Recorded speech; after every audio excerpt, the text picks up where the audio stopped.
Pierre Palmade n'est plus hospitalisé. Suite au tragique accident de voiture qu'il a causé, le 10 février 2023, il a vu récemment son contrôle judiciaire allégé. Nouvelle étape dans l'affaire Pierre Palmade, ce lundi 26 juin. Le contrôle de l'humoriste, depuis ce terrible accident de voiture qu'il a provoqué le 10 février 2023 en Seine-et-Marne sous l'emprise de stupéfiants, entraînant la mort du bébé que porterait une femme dans un autre véhicule et blessant grièvement un autre et jeune passager ainsi que le conducteur, père du garçon, a été allégé depuis le début du mois de juin. Les médecins ont estimé qu'il n'avait plus besoin d'être hospitalisé en semaine. Il est donc libre de ses mouvements à condition de ne pas quitter la région de la Nouvelle-Aquitaine, rapporte BFM TV. Celui qui a été soigné dans l'hôpital Pellegrin à Bordeaux, où il a été suivi pour des soins post-AVC et des traitements contre les addictions, est toujours interdit de prendre le volant, d'entrer en contact avec les victimes de l'accident, et doit continuer à soigner son addiction aux stupéfiants, mais sans hospitalisation forcée donc, comme le stipule son contrôle judiciaire.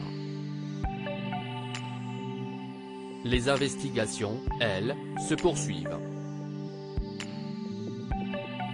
L'une des 3 victimes de Pierre Palmade, le père de famille qui était au volant, est toujours hospitalisé à l'heure actuelle, selon leur avocat, apprend-on. Il y a quelques semaines, Paris Match partageait son enquête sur la reconstruction de l'humoriste de 55 ans, qu'on a pu voir libre dans les rues de la ville relativement en forme devant les caméras de BFM TV.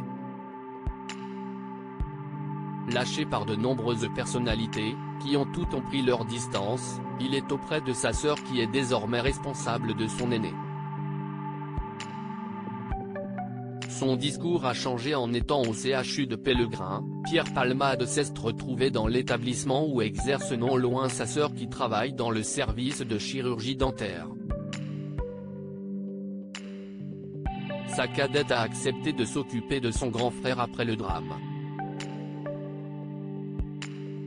Celle-ci a donné des garanties à la justice, elle veillera sur le destin de Pierre, désormais, le temps qu'il se soigne, précisaient nos confrères. Le magazine faisait aussi état du changement de discours de l'accusé. Après s'être posé en victime de la drogue, la vie, la maladie juste après les faits, le comédien exprimait enfin un ressenti différent, celui de quelqu'un qui doit réparer quelque chose.